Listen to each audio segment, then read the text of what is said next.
Hi friends, welcome back. We are here again for another week. Happy July the 18th. This is super duper exciting. Last week, right, we left Paul having been on trial with not one, not two, but three different people. He had sat before Felix, who didn't want to hear anything of what he had to say. And then he threw him in jail for 2 years. And then Festus took over. And Festus didn't want to have to deal with him either. So he brought in King Agrippa. And then King Agrippa stood there, right? And Paul was there, standing tall and firm, like a hero, right? And told his story proudly about how Jesus had come into his life and changed it forever. And then at one point, during the years and several trials, Paul had appealed to Caesar. We kind of skipped over that last week. Wasn't super important then, so I'm bringing it up now. But this is what it means. He had declared as a Roman citizen that he wanted to go and stand trial in Rome before the emperor. That's what he wanted. And King Agrippa was like, okay, I can't tell you no, because you're a Roman citizen. And so he put him on a ship bound for Rome. Kind of, a few stops along the way. And that's where our story starts today. So Paul, right, he's gone through this whole trial process, and he and Luke are on a ship, a merchant ship, fun fact, and that it'll take them from Caesarea to Myra. And that's where we pick up in 27. Verse 1. When the time came, that's Paul and Luke, right, they set sail for Italy. Paul and several other prisoners were placed in the custody of a Roman officer named Julius, the captain of the imperial regiment. There was this Macedonian from Thessalonica who was with them, and they left on a ship whose home port was this place, or just, whatever, moving on. Scheduled, right, to make several stops at ports along the coast of the province. So, on this, I have another map for you, right? Last week I had no maps, but it was a family tree. Well, this week, we have a map, super exciting. So on this map, you'll see that this ship that Paul and Luke are on, right, it's traveling from Caesarea down there in the lower right-hand corner, right, with the number 1 next to it. So they're leaving from Caesarea, and they're going to go northeast, right, up the coast to Sidon, and then they're going to swing around. That's the island of Cyprus right there. They're going to swing around Cyprus, and then they're going to stop at Myra, however you say it. And then down to the island of Crete and onward to Rome. That was a plan. So they launch from Myra, right? They go, no issues on the first leg of the journey.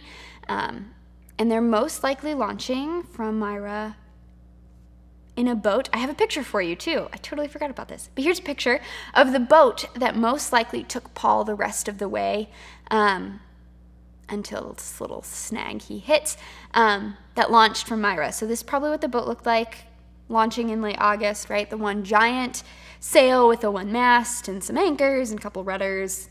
Super difficult to maneuver, but still usable.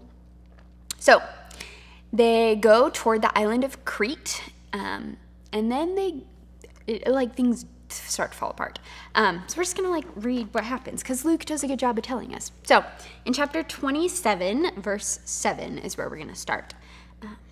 This is what Luke says. We had several days of slow sailing, and after great difficulty, we finally neared Snidus, I think is how you say it.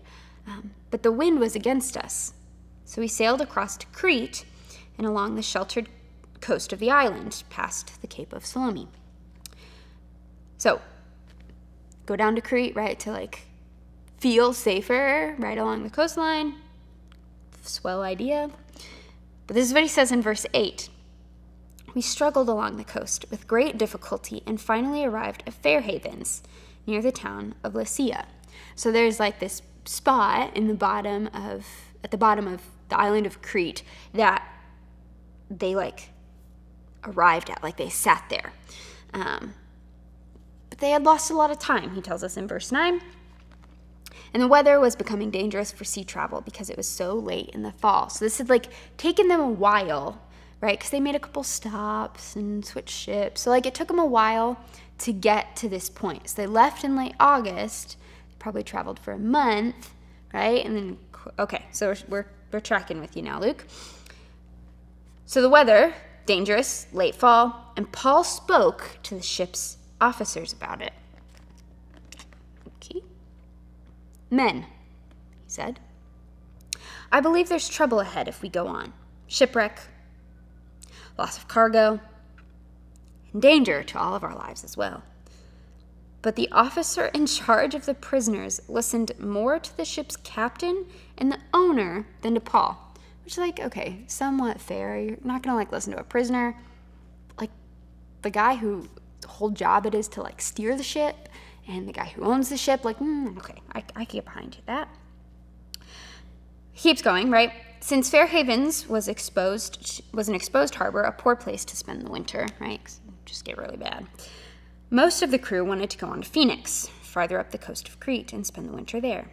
Phoenix was a good harbor with only a southwest and northwest exposure, right? So like, okay, where we're at, not super great, but like, let's go to this other place. It would be a little bit better. I think we'd like it more. Verse 13. When a light wind began blowing from the south, the sailors thought they could make it. So they pulled up anchor, right? Okay, we're gonna go. And they sailed close to the shore of Crete. Okay, we're gonna pause for a hot second. So this Roman officer, like, doesn't listen to Paul's warning, which again, like I said, probably like fair if you don't know who Paul is. We do. So like, this seems like a dumb move, right? They decide to keep traveling. And this is a decision that we're going to quickly find out that they regretted. So verse 14, the weather changed abruptly, and a wind of typhoon strength burst across the island and blew us out into the sea. So now they're no longer along the coastline. They're now being blown out to sea. And the sailors, they couldn't turn the ship into the wind, right? Hard to maneuver ship. So they gave up and let it run before the gale. They just like, let go. And they're like, okay, right? It's like one of those Jesus take the wheel moments. You just hope and pray for the best, right? But this is like a turning point in the story. Because right here, those in charge lost all control of their ship. There's nothing they could do. The storm had taken over. They are just being blown about out in the open sea, and the thick, right, dark clouds are blocking the view of the constellations. So like sea travel at night was very normal because you could use constellations as directional, and it was super great. But now that's being blocked. They have no way to navigate, and their survival's now in question. And their hope in living through this situation is beginning to wane, and they just are feeling like all hope is lost. We jump ahead a little bit to verse 27, and this is what Luke tells us, that about midnight on the 14th night of the storm, 2 weeks, that's a lot, as we were being driven across the Sea of Adria, the sailors sensed land was near. They dropped a weighted line and found that the water was 120 feet deep. But a little later, they measured again and found it was only 90 feet deep. At this rate, they were afraid they would soon be driven against the rocks along the shore. So they threw out 4 anchors from the back of the ship and prayed for daylight. So now, they've been at this for 2 weeks. That's a long time. 2 whole weeks, right? And they're thinking they're going to run aground. Like, we are getting closer and closer and closer to this island of Myanmar, I think is what it is. Maybe, I don't know. Malta, island of Malta, that's what it is. So they're getting close to this island of Malta, right? And panic has set in.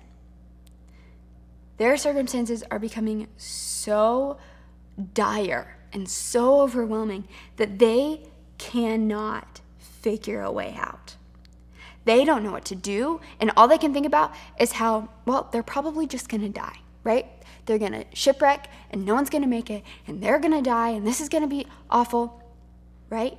All of the thoughts just start. And we can be a lot like that too. Now, most of us probably don't get caught in a storm like this physically, but we get storms of life. that come, right? Life gets hard. We have trouble seeing a way out. Storms, they come out of nowhere. Physically, in life, whatever, come out of nowhere. And they can last days, weeks, months, even years, right? They're unpredictable, they're seemingly endless, and they appear to be wildly out of control all the time, just like Paul's circumstances. But during this whole situation at sea, Paul never once wavered. He never once panicked. He never gave up hope. Why? Because he knew God had made him a promise, right? We talked about it last week. I told you not to forget it. But God had made him a promise one night. He said, Paul, you're going to go to Rome. You're going to preach the gospel in Rome. And that one promise, right, kept Paul in check. He knew, hey, God's got this. God is in control. It's going to be okay. And God had placed Paul right there in the middle of this terrible, seemingly never-ending storm for a purpose. Paul didn't know what it was. Paul didn't know why this storm happened, but he knew God had it, so he didn't panic. And we can learn a lot from this story about how to handle when life just doesn't go the way you want it to. Because what did these men do, right? The storm comes, and what does it say right there at the end? They threw out anchors and prayed. They relied on something to ground them, to hold them in place so that they didn't drift further and further and further away. They knew that they needed something physically stable to keep them from moving. Paul had an internal stability that kept him going. If we read in 27 verse 20, we kind of learn a little bit about what that is. The terrible storm raged for many days, blotting out the sun and the stars until at last all hope was gone, okay? Scene said. No one had eaten for a long time. Finally, Paul called the crew together, and he said, men, you should have listened to me in the first place and not left Crete. Okay, like, yeah, humanity, right? Just a little jab. I was right, you're wrong. Moving on. You had avoided all this damage and loss, but take courage, he says. Calm down. None of you will lose your lives, even though the ship will go down. For last night, an angel of the God to whom I belong and whom I serve stood beside me, and he said, don't be afraid, Paul, for you will surely stand trial before Caesar. What's more, God is in his goodness has granted safety to everyone sailing with you. So take courage, for I believe God will be just as he said. We'll be shipwrecked on an island, but we're all going to live. Right? So Paul, he had this hope and faith in God and in his plan. God had directly and audibly, right, like spoken to Paul about, hey, you're going to go to Rome. And then God sends this angel in the midst of the storm to directly and audibly tell Paul, hey, you're still going to make it. Like, you are still going to go to Rome. It's all going to be okay. Now, we probably don't have the same privilege of hearing the audible voice of God like Paul did, but we have this like whole book, right? This whole thing full, chock full of promises, right? That God makes to us, right? And that God has made. All throughout Scripture, we find different places where God promises to be with us and to protect us, that he'll fight for us, that he's going to love us. And we see, right, he's made promises to other people in this book too. And we can read all about how he fulfilled those promises. Like, here's one. Abraham. All the way back in the book of Genesis. We have Abraham and Sarah. Super old. No kids. And they had both given up any hope of having kids. But God had made them this promise, right? He looked at Abraham and he said, I am going to give you as many descendants as there are stars in the sky and grains of sand on the shore. That's a lot. There's a lot of stars up there. There's a lot of sand. God made him this promise, right? And when all hope seemed lost, and they are old, and there is no way. Sarah's like, I'm not getting pregnant. Sure enough, in her old age, Sarah got pregnant. And the Bible's full of stories like that. And that tells me that God is super faithful to keep his promises. And Paul knew that. And it kept him stable during this like literal storm. But Paul wasn't going through the storm alone. He had the other, 276 people with him. And that angered him, right? He's not going through this by himself. And our tendency in really bad situations is to cut and run, right? To listen to nobody, to be by ourselves. And that's exactly what these men did. So a little further on, we read, the sailors, they tried to abandon the ship. They lowered the lifeboat as though they were going to put out anchors from the front of the ship. But Paul said to them, and the commanding officers and the soldiers, you will all die unless the sailors stay aboard. So the soldiers cut the ropes to the lifeboat, let it drift away. They tried to like up and dip out, figure out the problem on their own, right? I will do better by myself than I will with all of you. That was the mindset. We do the same thing all the time. We think that it's easier and safer to like suffer in silence, right? That we have this idea in our world. It's dumb, but we think that as Christians, we're supposed to like have it all together all of the time. And that's just not true. We lose it sometimes. Life gets hard. We don't know what to do. We don't know how to deal. But like, don't try to figure it out on your own. Bring other people in, right? How many times have I said that? I think I said that like 3 weeks ago. Talk out the hard stuff with friends and trusted people. I get it. I've got issues and problems, same as anyone else. But the second I start to put myself in this box, right? This box of isolation, to try and like preserve myself. The second I start to behave like these men and think I just need to jump ship, that's the second I drown. I need friends to figure life out with, right? We all do. That's why God gave them to us. That's why Paul had 275 other people on the ship with him, so they could figure it out together. But there's one more very, very practical thing that Paul had these men do during this storm. It's my favorite, so we're going to read it. Verse 33. Just as the day was dawning, Paul urged everyone to eat. You've been so worried that you haven't touched food for 2 weeks, he said. Please eat something now, for your own good, for not a hair on your heads will perish. Then he took some bread, he gave thanks, and broke off a piece and ate it. Then everyone was encouraged and began to eat.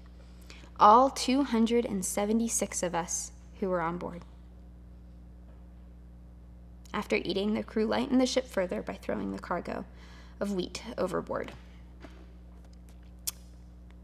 So, eat something. That's what Paul told them to do.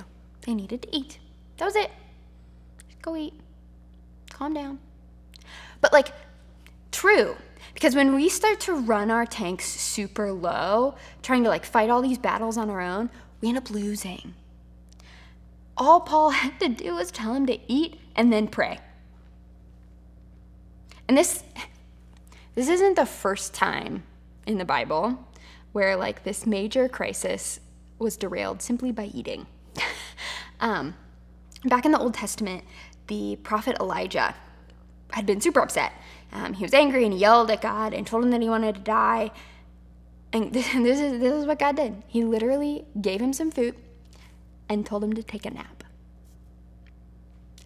And then when Elijah woke up, things were all right again. We're the same way, the exact same way. I've been reminded countless times by friends that when it starts to get late and I am spiraling, right? Like my brain is just going to all of the dark places and things that aren't good for me. I am told, hey, Kens, why don't you go eat some crackers and then go to bed? And every single time, without fail, I wake up the next morning and I'm totally fine. The enemy, he really likes to get us when we're exhausted and running on fumes all the time. When our fuel tanks are depleted and we aren't thinking straight, that's when he goes into strike. So sometimes when life gets hard, like, yeah, bring your friends along for the ride and have them help you. And yeah, be reminded that God keeps his promises. Like, those are two really important things. But like, also sometimes you just need to like eat and sleep. And there is like a simplistic beauty in that statement. Now, the story, it ends with them like being shipwrecked if you keep reading, and he's on the island of Malta and everything. But they're there for months. Seemingly not a super happy ending, right? But like 276 people started this journey. And Paul said to them, he said, hey, an angel of the Lord, God, came to me and said, you're all gonna make it. And sure enough, 276 were on the island of Malta, and 276 made it to Rome. Now that's a pretty big promise to keep. In the midst of the storm, right, it didn't seem like all the people on board were gonna make it. There were several times when all hope seemed lost, but Paul was there. He had unwavering faith in God, and we should have that same kind of faith, right? That when life is good, right, God is good. And when life is hard and there are valleys and storms, hey, God's still good. And God's still in control because he's been faithful to so many people. So with that, go, and may the Lord bless you and keep you, cause his face to shine upon you, and give you peace. Bye, friends. I'll see you next week for one more look at the life of Paul. Bye, guys.